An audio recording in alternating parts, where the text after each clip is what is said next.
Obiageli was the kind of girl who turned heads wherever she went.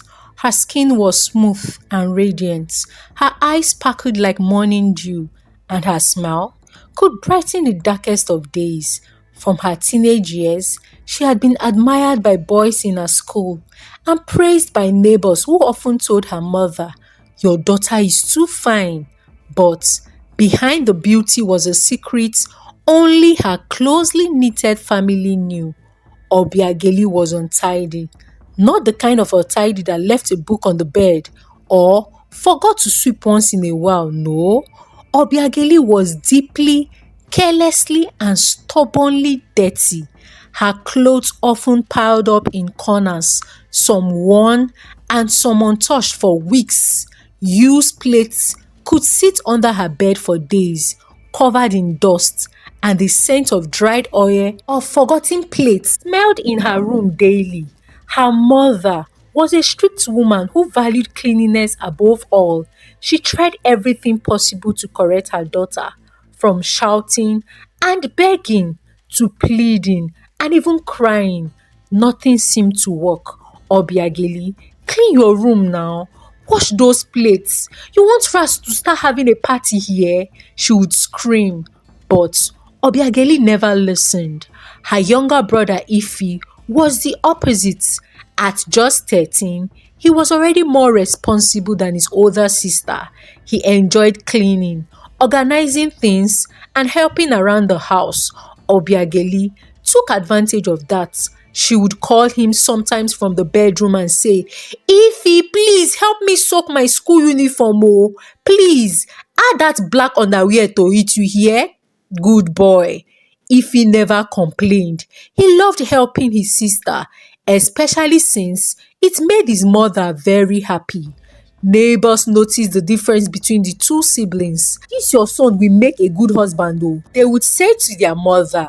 She would only sigh and shake her head. She had long given up hope that her daughter would change. She just prayed that one day Obiageli would grow up and become responsible. However, Obiageli grew up into a young, beautiful adult, but her habits didn't change. In fact, they had worsened.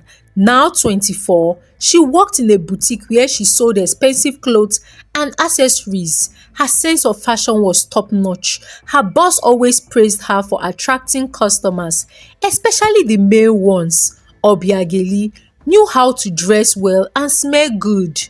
What people didn't know was that her perfume covered the stench of unwashed clothes, dirty underwear, and a room that could make a goat run away. At home, her bed was always scattered. Plates, cups, and unused takeaway packs form a mini city under her bed. Her underwear, when finally soaked in a bucket, could remain there for 3 weeks. Her mother had reached her limits one evening after tripping over Obiageli's dirty bra in the sitting room. Mama Obiageli screamed, "This girl, you will not kill me oh! Your mates are planning wedding. You are here turning my house into a refuge ground." Obiageli hissed and walked out. She felt her mother was always too dramatic. "I can't even live my life in peace," she muttered under her breath as she scrolled through her phone. Later that week, she told her mother she was moving out, that she had gotten an apartment closer to her workplace to reduce her transport fare and stress. "At least when I'm in my house, I won't have to hear your shout every day," Obiageli muttered under her breath, as that was the real reason she was leaving her parents' house, not the former she had mentioned. Her mother didn't stop her. She helped her pack. She gave her some plates and a mattress. Obiageli's mother even went as far as helping Obiageli carrying her luggages on her head as they walked to the nearest bus station. Obiageli smiled as she rolled her other box down the street while her mother followed her. She was finally free. Obiageli found a nice apartment in town. It was a shared two-bedroom flat with her friend named Chisum. Chisum was a working-class lady who worked in the bank and kept to herself. She had only met Obiageli twice before. They had agreed to live together, and what she saw was a beautiful, fashionable lady who looked decent and cheerful. Chisum was thrilled. Finally, someone that won't be bringing rough boys into the house. She told her friends she admired Obiageli's beauty and was even excited to have someone she could take nice pictures with. At first, everything seemed fine. Obiageli came home late most nights and left early in the morning. She was polite and cheerful. Her room door remained shut most of the time, so Chisom had no reason to suspect anything.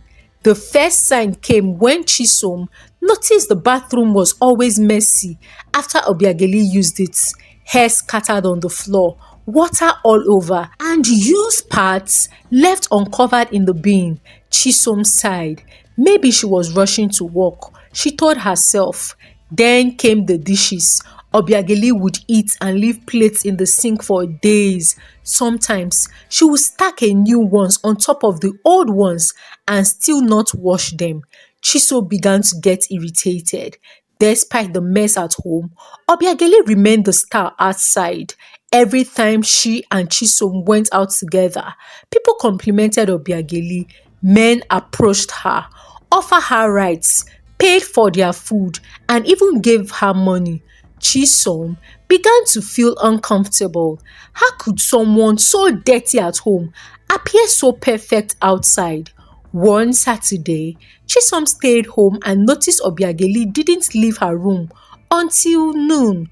When she came out, she walked past the pile of dishes like they didn't exist. She opened the fridge, took a glass of water and drank it, and then returned to her room.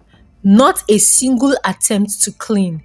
Later that day, Chisom went to the bathroom and saw a bucket filled with underwear soaking in brown water. She gasped. How long has this been? She wondered aloud. The smell was awful. She finally decided to talk to Obiageli. Please, we need to be cleaning up after ourselves. The dishes, the bathrooms, the place is becoming unbearable. Obiageli frowned. You complain too much. It's not like the house is on fire now. We both pay rent here, remember? She snapped and walked away. Chisom was turned.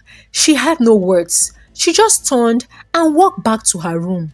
Weeks passed and things got worse. Obiageli hardly cleaned anything. Sometimes she would leave used pad in the open bathroom bin for days. The kitchen smelled constantly. The fridge was filled with leftover, many of them already rotting. Chisom tried to clean, but it felt like pouring water in a basket. The more she cleaned, the dirtier Obiageli made the house. The final straw came when Chisom opened the bathroom one morning and found the same underwear still soaking in the same bucket, the one she had seen weeks ago, now smelling like something dead. One evening, Chisom returned home with her boyfriend and the whole house smelled awful. She was embarrassed. Her boyfriend couldn't stay for long. Babe, are you sure someone is not dumping dead rats here? He joked. Chisom smiled awkwardly but said nothing. She knew something had to be done. But how? She had paid for 6 months of rent. She couldn't just leave. She also couldn't live like this anymore. As she lay in bed that night, Chisom stared at the ceiling. Her mind was full. Her home no longer felt like a home, and her beautiful roommate was beginning to look like a nightmare in disguise. Obiageli's beauty was her weapon. No matter what was happening in her life, she always found time to dress up, to make up beautifully, and make beautiful hairstyles, and spray generous amounts of perfume. Outside the apartment, people could never guess that her room was an untamed jungle of feet. It was one of these days, dressed in a tight pink gown and heels, that she caught Derek's attention. He had walked into the boutique with his friend Jose to get a birthday gift for his younger sister. The moment he saw Obiageli, he stopped. He smiled and she greeted him politely. her sweet voice matching her appearance. Derek was instantly drawn to her. He lingered at the boutique even after getting what he came for, just to talk to her. He was tall, handsome, and soft spoken. His cologne was expensive and his eyes kind. Obiageli gave him her number, and from that day, they started talking every day. To Obiageli, Derek was different from the other men who chased her. He listened to her, supported her, and made her feel special. He never pushed her to visit him, but rather visited her often. Obiageli always take him outside instead of coming inside the house. She liked it that way. She never let him pass the house gates. But Chisum watched in silence. Each time Obiageli stepped out, she left behind a mess: plates in the sink, wet towels on the floor, makeup stains on the mirror, and underwear soaking endlessly in the bathroom. The house was becoming unbearable. Derek and Obiageli's relationship progressed fast. Within months, Derek was sure he had found the woman he wanted to spend his life with. He spoiled her with gifts, took her on trips, and even introduced her to his sister. Obiageli felt like she was living her dream life. At home, things between her and Chisum were worse than ever. They hardly spoke unless it was necessary. Chisum avoided the common spaces and cleaned only when she couldn't bear the smell anymore. One weekend, Chisum traveled to her village for her uncle's burial. Before she left, she cleaned the house thoroughly, hoping that when she comes back, the same condition will be.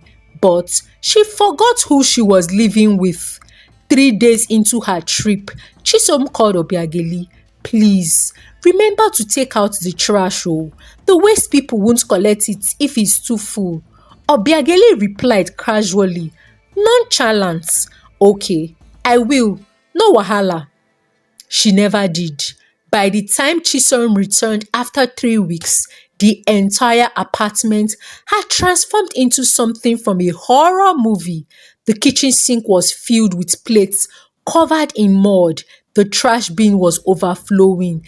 The smell hitting Chisum the moment she stepped into the compound. The bathroom reeked. The underwear bucket was still there, now breeding tiny maggots. Chisum entered the living room, holding her nose. Surprisingly, she found Obiageli sleeping comfortably on the sofa, legs spread, remote on her chest, mouth slightly opened as she snored.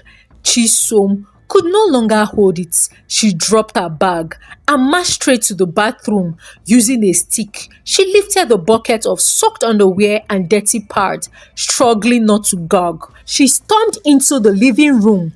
Obiageli, wake up! Obiageli opened her eyes slowly, stretching. What is it now? Chisum raised the bucket.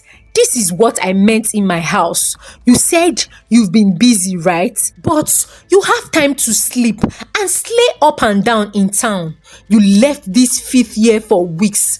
Are you not ashamed? Obiageli sat up, looking uncomfortable. I said I will wash it now, by this weekend. Why are you making noise? Weekend? Maggots are already greeting people at the door and you're talking about weekend. Obiageli, you are dirty. Dirty is your second name. Don't let your fine face deceive you. If I post what I just saw on social media, nobody will believe it. Obiageli. Obiageli jumped up. Chisum, don't try me. If you are angry, talk without insulting me. Are we not both paying the rent? Why are you acting like my mother? Chisum, shaking with rage, dropped the bucket at Obiageli's feet and walked into her room. But her heart was heavy. She knew something had to change. She couldn't go on like this. Weeks later, Derek proposed to Obiageli at a rooftop restaurant. It was a dreamy evening with lights, wine, and music. Obiageli screamed, "Yes!" Before he could even finish asking the question, Derek placed the ring on her finger and she hugged him tightly. The next morning, she called her mother. "Mama, he proposed! He wants to marry me! Oh, I'm so excited!" A date was set for the marriage introduction. Obiageli could barely sleep at night. She told everyone at her workplace, and she even hinted Chisum, "Get ready to be my maid of honor." Derek decided to visit her apartment with his friend Joseph to greet her and properly discuss more about their forthcoming wedding preparation. Obiageli panicked. She quickly tried to tidy up, but the damage was too much. Instead, she locked her room and hoped they would stay in the sitting room as Chisum had cleaned it in the morning. Chisum watched silently as she dressed up for Derek's visit. She looked stunning. Her hair was freshly braided, her nails done, and her clothes perfectly ironed. But the smell from her room still lingered. When Derek and Jose arrived, Obiageli welcomed them with hugs and kisses. They sat in the sitting room, laughing and chatting. Derek introduced Jose as his best friend, and everyone seemed to be having a great time. Chisum stood in the hallway watching. Then she turned around, walked into the bathroom, picked the now 3 weeks old bucket of underwear and used pad and marched to the sitting room. She raised the bucket high and said, "Derek, this is your wife to be's treasure. Take a look. 3 weeks, soaked underwear, used parts, enjoy." The stench hit the room instantly. Jose covered his nose. Derek stood up in disbelief. "What?" Obiageli's eyes widened, trying to cut eye for Chisum. "Chisum, please, it's a prank, oh. I told her to prank you. It is a joke, it is a joke." Chisum laughed bitterly. "A joke? You think I'm mad? You are dirty, and I am tired of covering up for you." Derek didn't say a word. He just walked out. Jose followed him, still holding his breath. Obiageli stood frozen. Then she screamed, "Chisum, you are wicked. You want to destroy my life. I knew it. You have been jealous of me all this while." Chisum didn't reply. She walked into her room and slammed the door. Obiageli tried calling Derek that night. He didn't pick. She sent messages. No reply. Days passed. On the day of the marriage introduction, Obiageli sat in her family's compound, wearing lace and gele, surrounded by her family and guests. She didn't want to tell her parents. She was still hopeful that Derek would change his mind and show up. Her mother kept looking at the gate. Where is this man now? He's running late, oh. Obiageli sat there, heart pounding. Then she broke down in tears. "Mama, I don't think he is coming. He found out something. Chisum, that girl, she's wicked." Her mother placed a hand on her chest. "Chineke me, I warned you, Obiageli."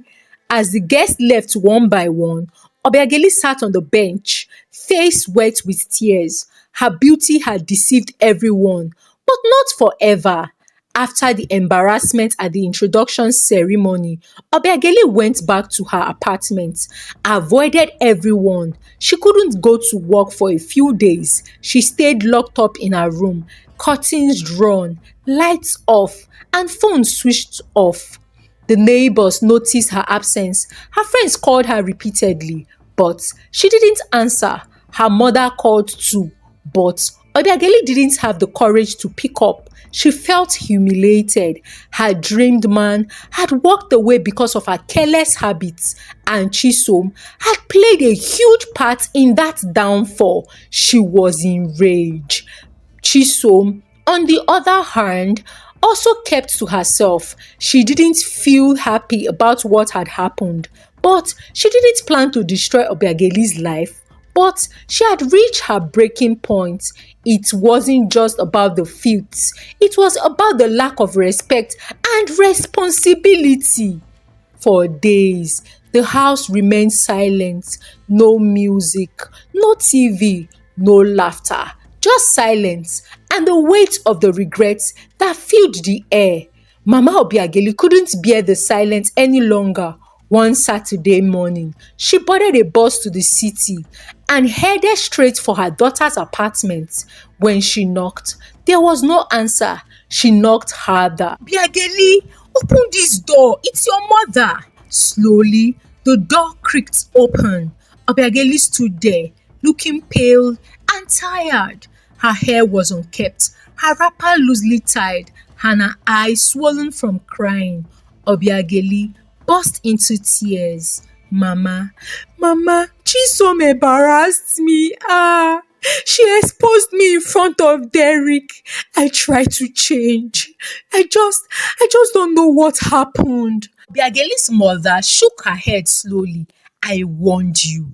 My daughter, since you were small, I kept talking to you. You are too fine to live like this. Beauty without cleanliness is nonsense. Obiageli sobbed harder. I lost him, Mama. He doesn't even pick my calls. Mama Obiageli sat beside her and rubbed her back. Maybe it's time you truly change.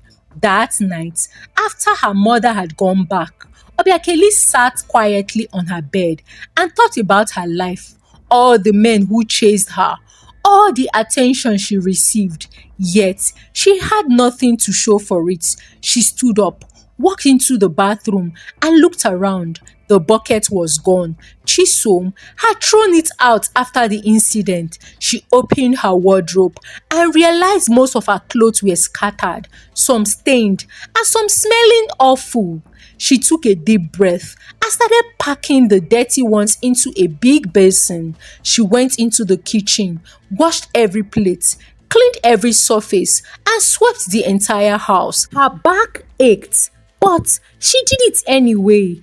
By the next morning, Chisum was surprised to wake up to a neat house. Good morning, Obiageli greeted. Chisum raised a brow. Good morning. I cleaned. I am sorry for everything. I lost someone important because I refused to change. I don't want to keep living like this. Chisum looked at her for a while. Then she nodded slowly. I hope you are serious. I am, Obiageli whispered. The change didn't happen overnight, but it began gradually. Obiageli started washing her clothes weekly. She soaked and washed her underwear within the same day. She began to understand the joy of a clean space. She still loved her makeup and fashion, but now she balanced it with responsibility. Chisum noticed the difference. The house remained clean for days, even when Chisum was busy at work. On Saturday, Obiageli followed Chisum to the market to buy cleaning items and groceries. They laughed together like old-time friends. For the first time in months, Chisum began to enjoy sharing the apartment again. Obiageli also reached out to her mother more often, telling her about her efforts to change. Obiageli's mother was proud, but she was cautious. She wasn't sure if Obiageli truly meant it. I am happy you're trying, my daughter, but don't stop. Let it become part of your life. I won't stop, mother. I have learnt my lesson. 3 months had passed. Obiageli had kept her promise to herself and to Chisum. The house was now constantly clean. She even helped with Chisum's laundry once when her friend was unwell. Obiageli felt really proud of her growth. At least she was being neat, not because of a man, but for her own well-being. Thank you for watching the story. I hope you learned some valuable lessons from this story. Remember, cleanliness is next to godliness. Kindly share with us valuable lessons you have learned from this story as we interact in the comment section. Kindly share out this video to your loved ones, and please do not forget to like this video and subscribe to this channel if you're not already subscribed. Until I come your way again with another story, for now, from me, it is bye. Bye.